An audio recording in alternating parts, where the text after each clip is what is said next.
What's up, everyone? Welcome back to Profit Playbook DFS. I'm Jaime Hernandez, and we're coming off a clean sweep in Week 7 cash games. You already know we don't chase luck here, we build with logic.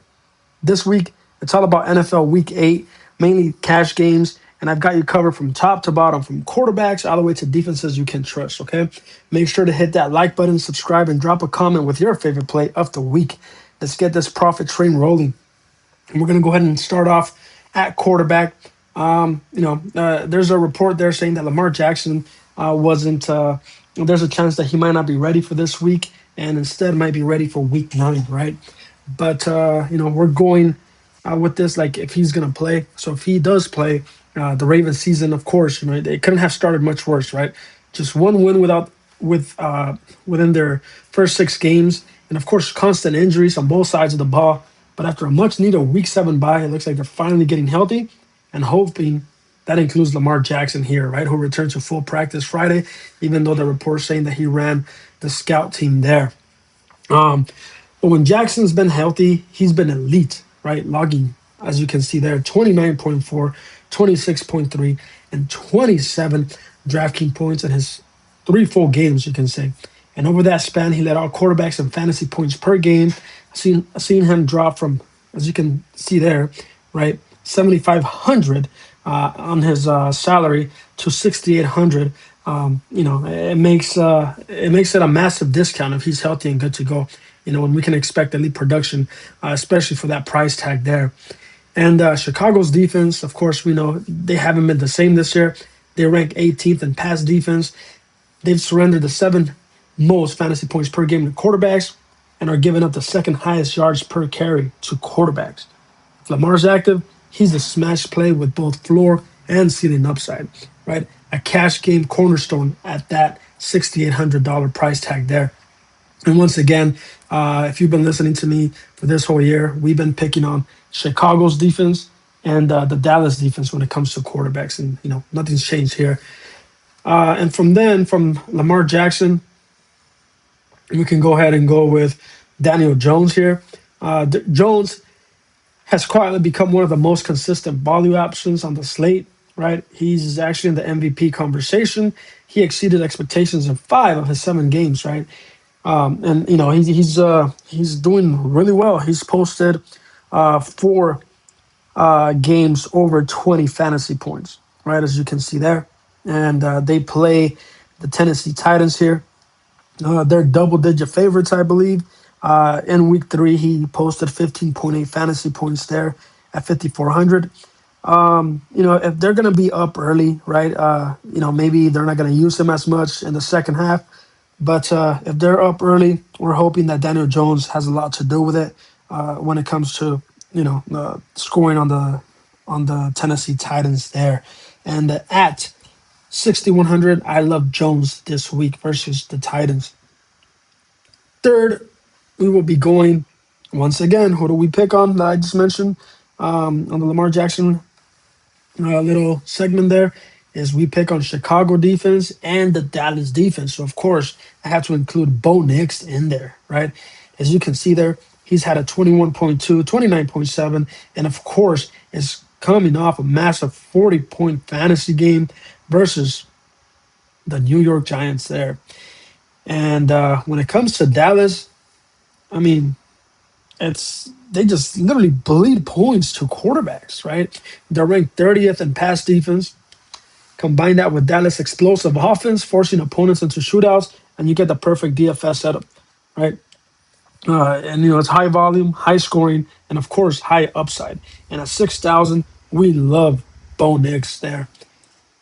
And then, of course, just in case, let's say Lamar Jackson is out, you can go ahead and, pivot to Josh Allen right there, right? I believe he might be very chalky, but regardless, he's good there.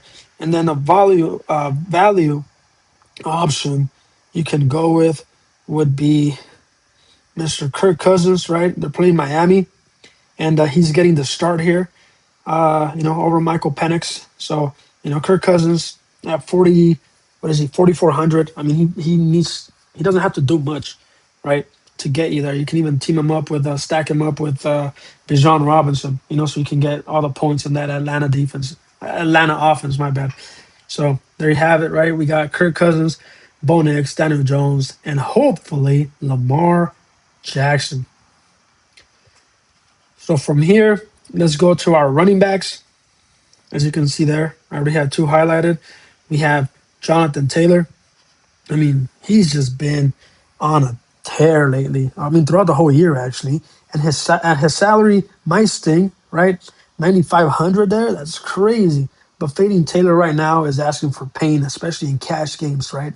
He's getting elite usage behind one of the league's best offensive lines, and he's been unstoppable near the goal line. 10 rushing touchdowns in his last 5 games. Expect another 20 plus touch workload against the Titans defense, ranked 24th in run EPA and 29th in fantasy points allowed to running backs.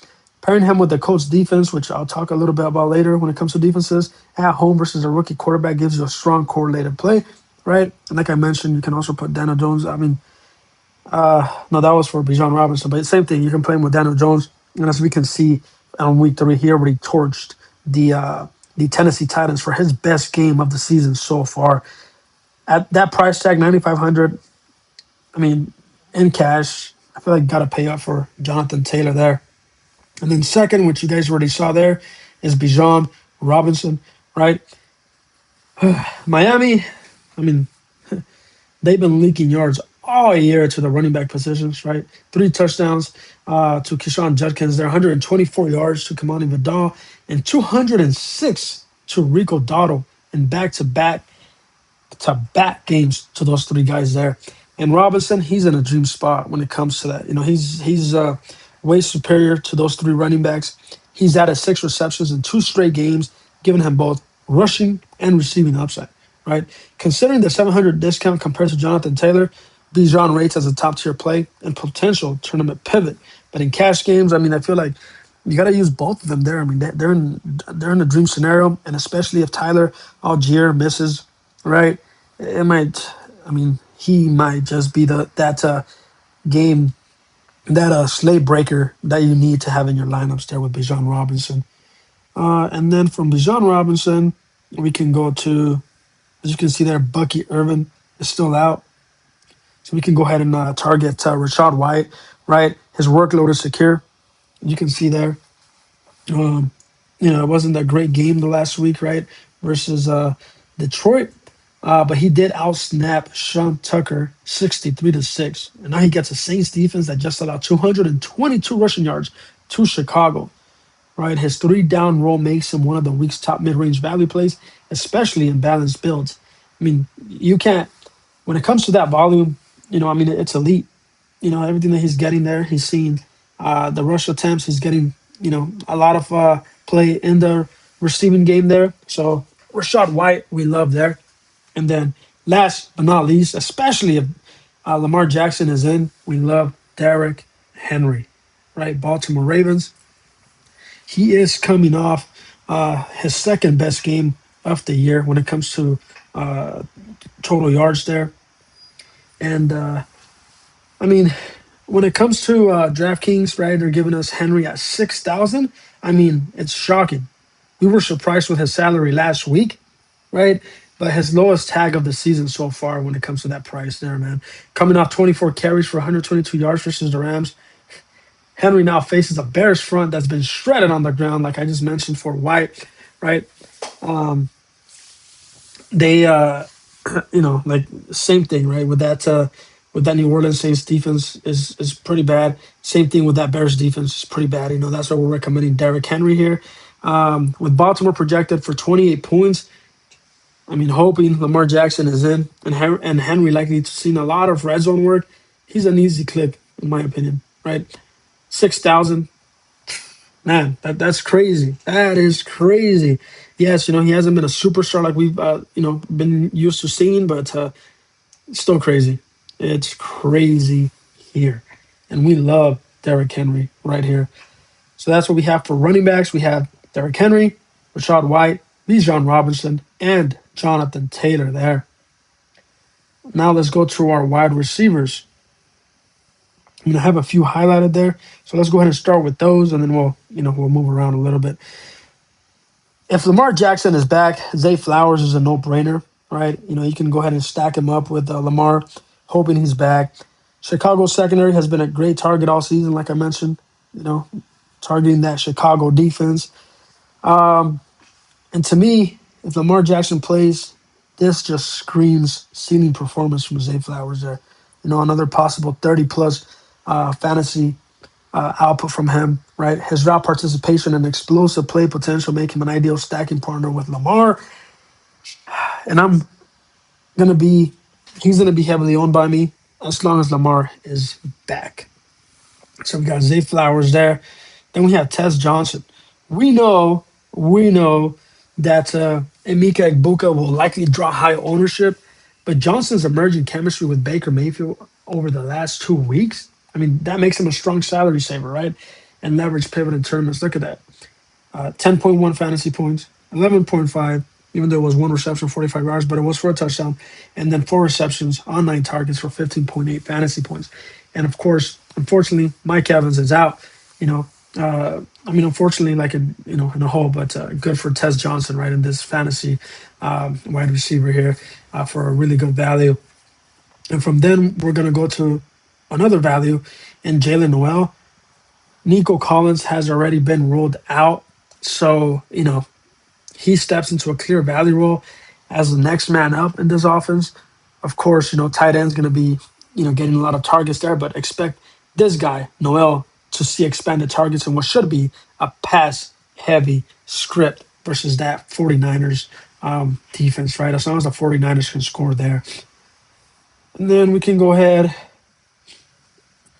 and go with the, let's see here. Another guy that's been rolled out is A.J. Brown. I don't know why they have not updated this, but he's been ruled out. So we love Devontae Smith, right? He already played versus the Giants. He only had 8.9 fantasy points, but that's him. It's either single digits fantasy points or he blows up, right? But now with A.J. Brown officially being ruled out, we can see extra targets when it comes to Devontae Smith. He should dominate the targets, actually, right? He's already shown strong chemistry with Jalen Hurts. And this week sets up perfectly for a high volume WR1 type outing, and also, it should help the run game too. But Devontae Smith, I like with extra targets going his way there. And let's go ahead and touch that Cincy game. When it comes to Jamar Chase here, he's been, the last 3 games, he's been on a tear, right? 32 fantasy points, 25.1, 41.1. So he's always in play. And he's definitely the most expensive wide receiver, and he might be highly owned. If you don't want to go that route, I truly believe that the Jets are going to give him extra attention. So I do feel like T. Higgins at 5,600, massive discount. He can be open all day long and, take advantage of that Jets secondary. Especially, we've seen it with Flacco. He is not scared to let that thing fly, right? And as we saw, yes, Chase had a ridiculous targets last week, but so did T. Higgins. 10 targets, right? As a WR2, that's pretty crazy. You rarely see that. But T. Higgins, Jamar Chase, we love this week there. And then, of course, you can look into Michael Pittman Jr., let's say. He's already had a 19.3 outing versus Tennessee. So he's hot and cold normally, but if you're getting Daniel Jones, you can stack him up with him. And let's see here. You can go with, let's see, another good play, would be Roma Donze, right? He's been quiet the last 2 games, but he started off hot. And Baltimore, if Lamar's back and it turns into a shootout, he might get, a pretty good target share there and have an explosive game. But that's it for my wide receivers.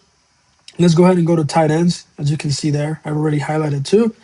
And then but first let's go with George Kittle, right? Week 7, I feel like everybody was on him when it came to that Monday night slate.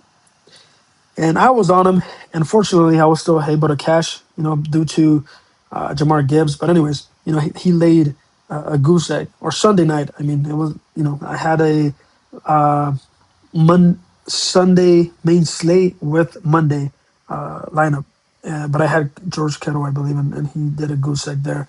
But anyways, George Kittle, I do feel like he's gonna be out there for most of the game, and he's going to have a very productive game there. We already know that he can put up multiple touchdowns in a single game.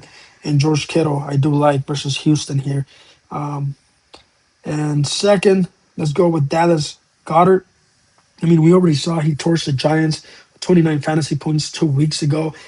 And now with AJ Brown being out, same thing. His targets should be elevated, and we should see Dallas Goedert have a pretty good game at 4,200.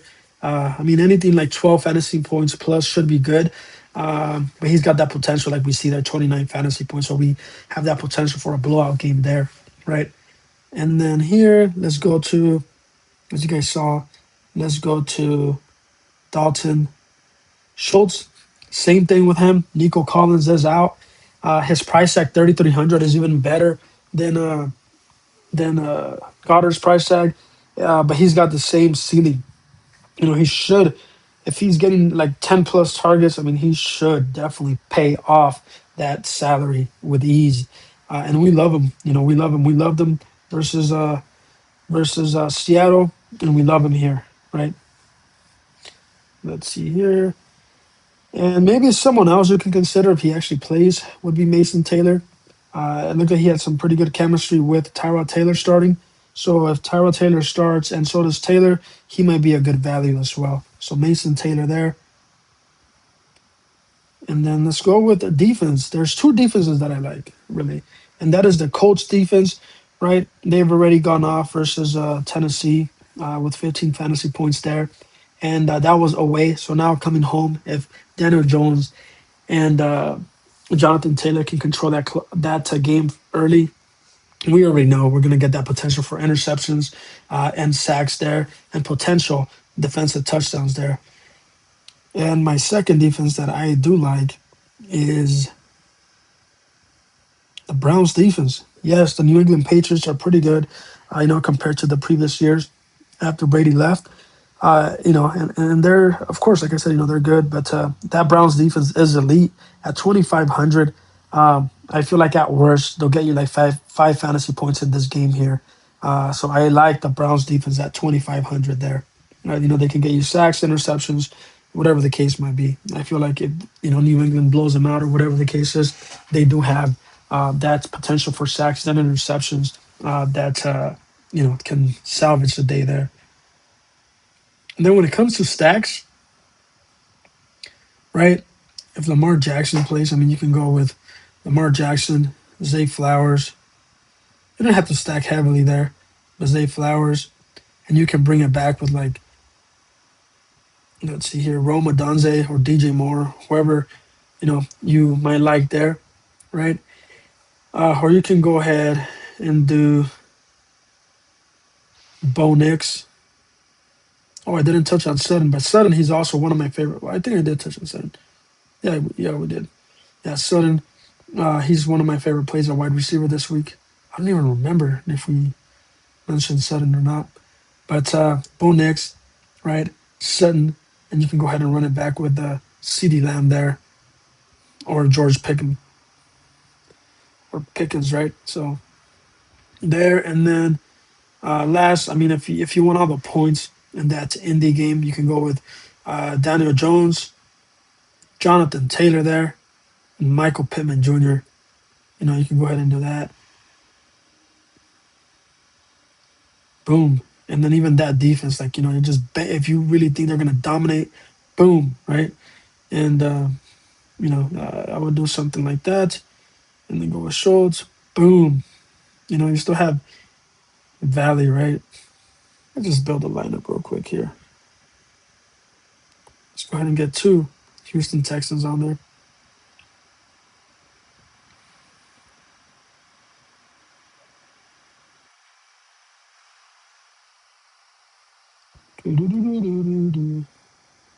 Johnson. And then just pick your poison, right? But yeah, it's I feel like the biggest thing for tomorrow or Sunday is Lamar Jackson, his status. So what is he going to do? Is he going to play or is he not going to play? That's the biggest thing there. If he doesn't, my favorite quarterback becomes Bo Nix. So there you have it. That's going to wrap it up for my NFL Week 8 cash game breakdown. Remember, we're not just playing fantasy; we're building long-term profit. Okay, so stop chasing those large field GPPs. If you do chase them, make sure it's a small percentage of your bankroll there, okay? And if you found value in this breakdown, make sure to like, comment, and subscribe, and share this video with your DFS crew. Let's keep stacking wins together. I'm Jaime Hernandez. This is Profit Playbook DFS. And as always, run it back and secure that bag. Let's get it.